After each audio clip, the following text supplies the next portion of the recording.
Hello students, आज हम non aromatic हेट्रोसाइकिल्स पढ़ने जा रहे हैं, जिसमें आज हम पढ़ेंगे bond angle strain and bonding in small ring heterocyclic compounds.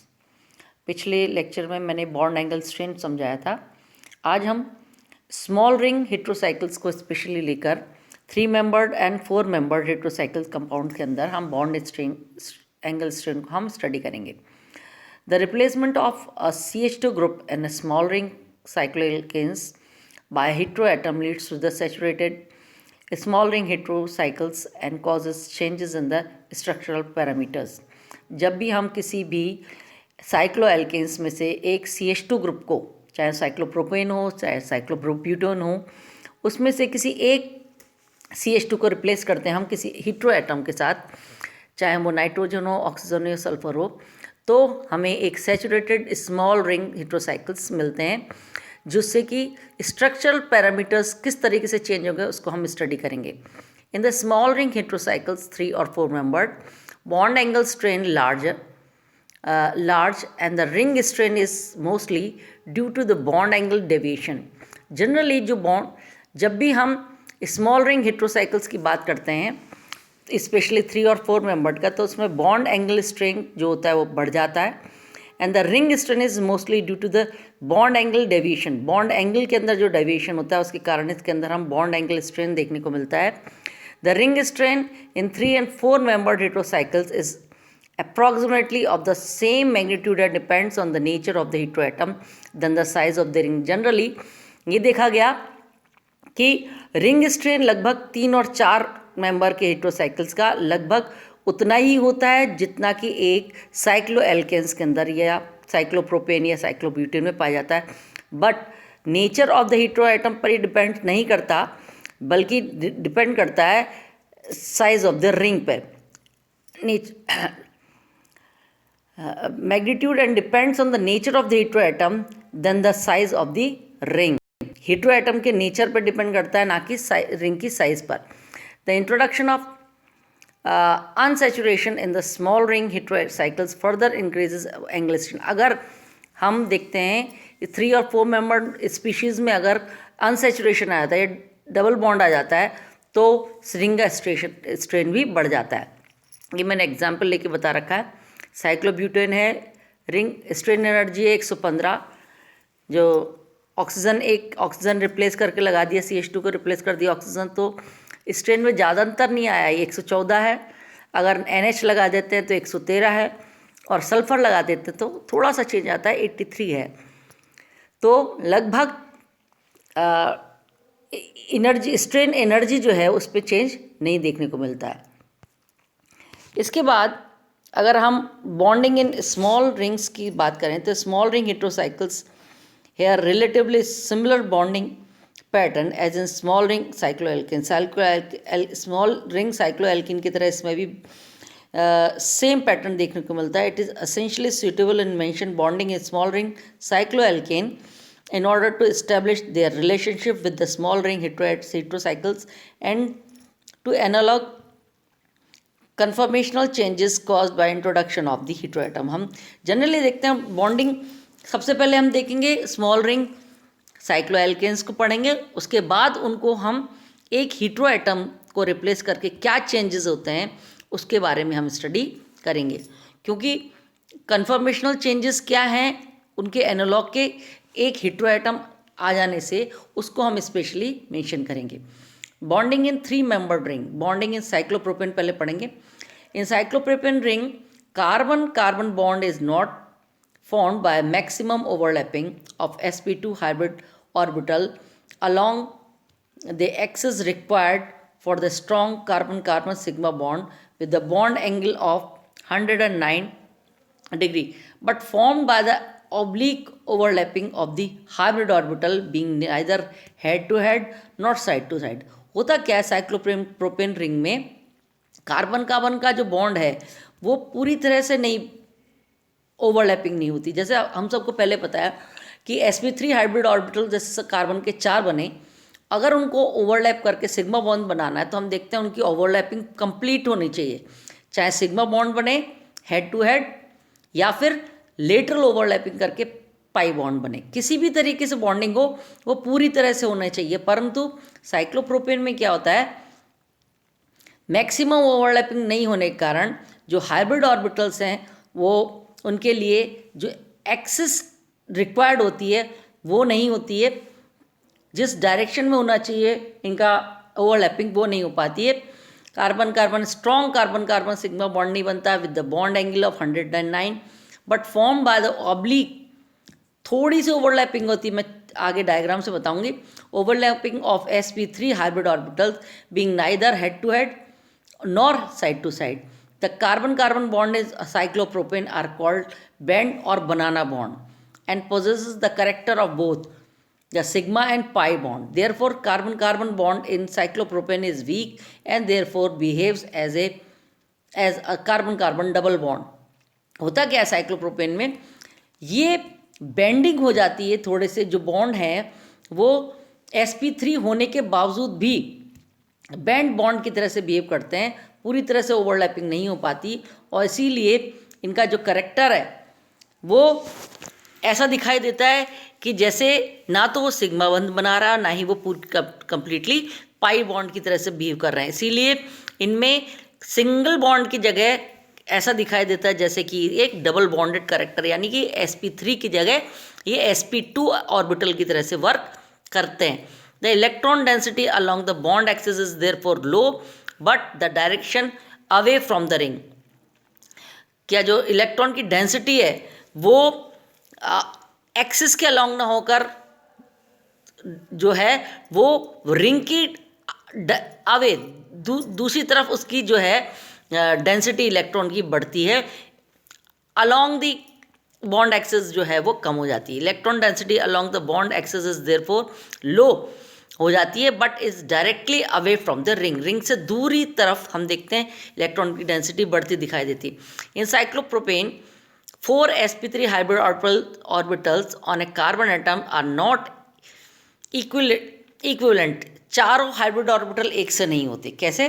The 2 sp3 hybrid orbitals which are involved in the formation of ring bonds, ring के जो बॉन्ड बनाते हैं वो जो है उसको हम देखते हैं, रिंग का जो बॉन्ड बनाते हैं उनके अंदर हम देखते हैं कि पी करेक्टर जो है वो बढ़ जाता है in comparison to the normal sp3 hybrid sigma bond. अब ये चित्र को आप ध्यान से देखो, इसमें दे रखा है कि जितने भी कार्बन ये 3 कार्बन आपस में सिग्मा बंध बना रहे हैं, इसमें हेड टू हेड होता है तो सिग्मा बंड, लेटरल ओवरलैपिंग होती पाई बॉन्ड, पर इसके अंदर ना तो लेटरल ओवरलैपिंग और ना ही ये सिग्मा बंध की तरह हेड टू हेड इसके अंदर ओवरलैपिंग। इसलिए इनमें पी करेक्टर बढ़ गया है पी ऑर्बिटल की तरह से हाइब्रिड होने के बावजूद भी, इसलिए ये नॉर्मल sp3 हाइब्रिड ऑर्बिटल का सिग्मा बंड बनाने में बना रहे हैं, पर उसके करेक्टर उसकी तरह से नहीं रह पाता है जैसा कि नॉर्मल sp3 हाइब्रिड ऑर्बिटल बनाते हैं।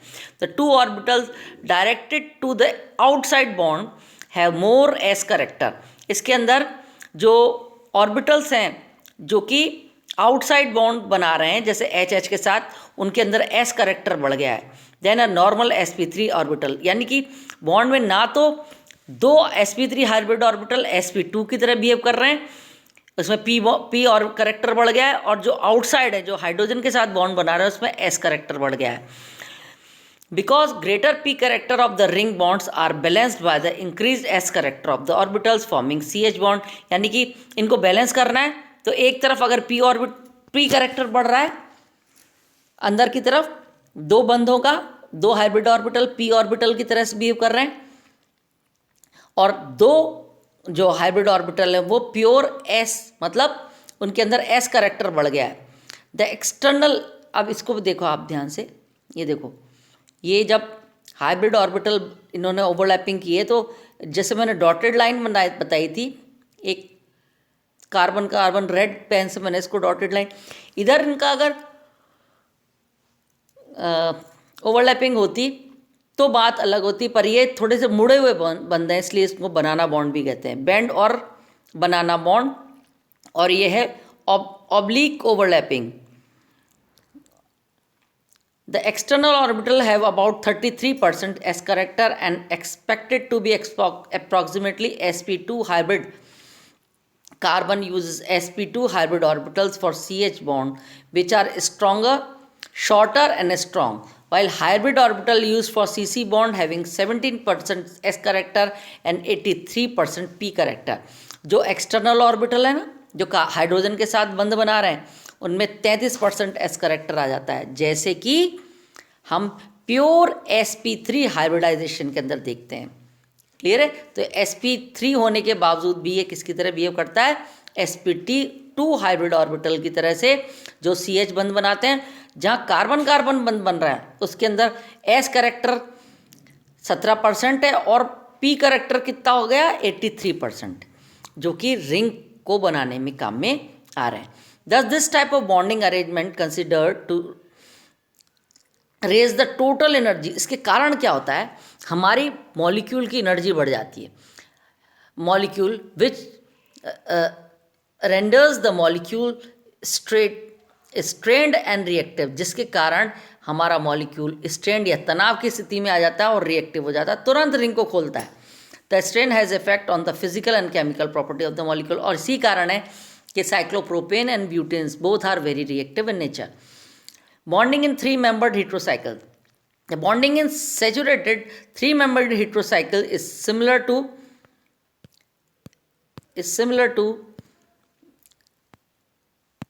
that of cyclopropane. The orbital associated with the ring bonds are not sp3 hybridized, but have greater p character and are considered to be sp4 sp5 hybridized। मतलब इसमें s character बढ़ जाने के कारण, बिल्कुल same है हेट्रोसाइकिल्स के अंदर भी, इसमें भी p करेक्टर बढ़ गया, इसलिए इनको कहते हैं sp3 हाइब्रिडाइजेशन की जगह इसमें sp4 sp5 की तरह से बिहेव करता है ये। हालांकि sp considered to be sp4 and sp5 hybridized। A change in the hybridization of the orbitals forming ring bonds, जो अंदर की रिंग बनाते हैं, with greater p character is balanced by the increasing s character of the hybrid orbital forming external bond। वही बात जो कि मैंने अभी बताई है साइक्लोप्रोपेन के साथ। यहाँ हमने बस CH2 की जगह क्या लगा दिया? x। एक्सटर्नल बॉन्ड कौन बना रहे हैं? कार्बन बना रहे हैं, देखो ध्यान से, HH के साथ external bond। The increase in the p character of the hybrid orbitals forming ring bonds result is much less distortion and the bond angle is reduced from 109 to 106 to form banana shaped bond। ये देखो bond angle 109 की जगह कितना reduce हो जाता है? 106 के करीब। The bonding system is 3-membered heterocycles can be considered to be constructed from the interaction of the pi and pi star orbitals of two structural group, basal group and optical group, apical group and basal group। basal group क्या ये माना जाता है कि 3-membered heterocycle बनाया कैसे, किस तरीके से बना? तो उन्होंने माना कि एक तरफ एक हेट्रोसाइकिल ले लें हम और दूसरी तरफ हम एक एल्कीन को मान के चल रहे हैं। किसको मान के चल रहे हैं? एल्कीन, जिसमें एक पाई और पाई स्टार ऑर्बिटल्स हैं। पाई में इलेक्ट्रॉन्स हैं और पाई स्टार में इलेक्ट्रॉन नहीं है, एंटी बॉन्डिंग ऑर्बिटल्स है एल्कीन का। तो इसको हम बोलेंगे बेसल ग्रुप और एपिकल ग्रुप। एपिकल ग्रुप कौन सा है? हमारा जो कि हेट्रोसाइकिल है, उसको हेट्रो एटम को हम बोल रहे हैं एपिकल ग्रुप। तो एपिकल ग्रुप और जो हमारा एल्कीन टाइप का जो कंपाउंड है वो बेसल ग्रुप का निर्माण करता है। बेसल ग्रुप के अंदर पाई टू पाई स्टार ऑर्बिटल्स हैं, पाई में इलेक्ट्रॉन हैं। वो इलेक्ट्रॉन किसको दे सकता है? हेट्रो एटम को। और हेट्रो एटम के पास जो फिल्ड पी ऑर्बिटल्स हैं वो इलेक्ट्रॉन दे सकते हैं हमारे किसको? पाई स्टार एपिकल ग्रुप को, सॉरी बेसल ग्रुप को, जिसके अंदर इलेक्ट्रॉन्स नहीं है। तो ये हम मानते हैं basal group is increase considered to be CC bond, carbon carbon bond, while hetero atom form apical group. The basal group यानी carbon carbon behaving as CC bond in 3-membered ring, इसमें carbon carbon bond जो है वो किसकी तरह behave करते हैं? Just like double bond. Form pi complex with an apical group involving electron donation from filled olefinic pi orbital to the unfilled orbital of apical group। ये मान के चल रहे हैं कि यहाँ के जो पाई इलेक्ट्रॉन्स हैं वो किसको दिए जाते हैं? हेटेरो एटम को दिए जाते हैं, जिसको एपिकल ग्रुप कहते हैं। और एपिकल ग्रुप जिसको हेटेरो एटम कहते हैं हम, has filled p orbital that can be used to form a reverse dative bond in which pi star orbital of olefinic या basal group acts as a acceptor. यानी दोनों जगह क्या स्थिति है, एक जगह एक्सेप्टर है, एक तरफ वही ग्रुप दूसरी तरफ डोनर है। और हेटेरो एटम भी एक तरफ एक्सेप्टर की तरह बिहेव करता है, जिसके पास खाली ऑर्बिटल होता है उसमें इलेक्ट्रॉन ले लेता है, और अपने भरे हुए p ऑर्बिटल्स को बेसल ग्रुप या जो ओलेफिनिक ग्रुप है उसको एक खाली पाई स्टार ऑर्बिटल्स में इलेक्ट्रॉन देने की तरह वर्क करता है। तो बेसल ग्रुप या ओलेफिनिक भी एक्सेप्टर की तरफ रखता है। यानी दोनों तरफ हम देखते हैं दो तरह के डेटिव बॉन्ड्स का अंदर। डेटिव बॉन्ड्स क्या है, लेने का काम भी कर रहे हैं और देने का भी काम कर रहे हैं। इस तरीके से हम देखते हैं अंत में the saturated 3 membered heterocyclic member involve 2 type of interaction. पहला इंटरेक्शन क्या है, interaction involving transfer of electron density from the ethylene fragment to the hetero atom, यानी pi orbitals of the ethylene with unfilled orbital of hetero atom. एक तरफ ये देना का system हो गया ओलेफिन से हेटेरो एटम की तरफ। दूसरा टाइप का interaction involving transfer of electron from hetero atom to the ethylene fragment, यानी pi star orbital of ethylene with filled orbitals of the hetero atom. If hetero atom is extremely electronegative. अब मजेदार बात सुनिए, ये देखो मैंने दोनों बता दी। फर्स्ट कौन सा स्थिति है, ओलेफिन से इलेक्ट्रॉन दिए जा रहे हैं हेटेरो एटम की तरफ, एक ये डेटिव बॉन्ड हो गया। दूसरी तरफ ये है जो हेटेरो एटम के जो फिल्ड p ऑर्बिटल्स हैं वो हमारे खाली पड़े हुए जो ओलेफिन के एंटी बॉन्डिंग ऑर्बिटल्स हैं उनको अपने इलेक्ट्रॉन को भेजने का काम करें। अब ये क्या कह रहे हैं, अगर x या हेटेरो एटम इलेक्ट्रॉन नेगेटिव है तो वो कभी भी नहीं देगा, तो सेकंड वाली पोजीशन कभी आएगी नहीं। कौन सी पोजीशन आएगी, वो केवल लेने वाली पोजीशन फर्स्ट वाली आएगी। If hetero atom is extremely electronegative the second type of interactions are negligible and first type of interaction dominate. The distribution of the electron in the ring are determined by the relative strength of both the interactions. यानी हमारा जो electron का distribution है वो depend करता है कि हमारा कैसा हेटेरो एटम है और किस तरीके से हमारे इलेक्ट्रॉन का देना या लेना इसके अंदर जारी रहेगा या नहीं। इस पर डिपेंड करता है हमारे नेचर ऑफ हेटेरो एटम पे। तो ये था, आज हमने 3 मेंबर्ड के लिए पढ़ा, कल हम पढ़ेंगे 4 मेंबर्ड स्पीशीज़ के लिए। Thank you.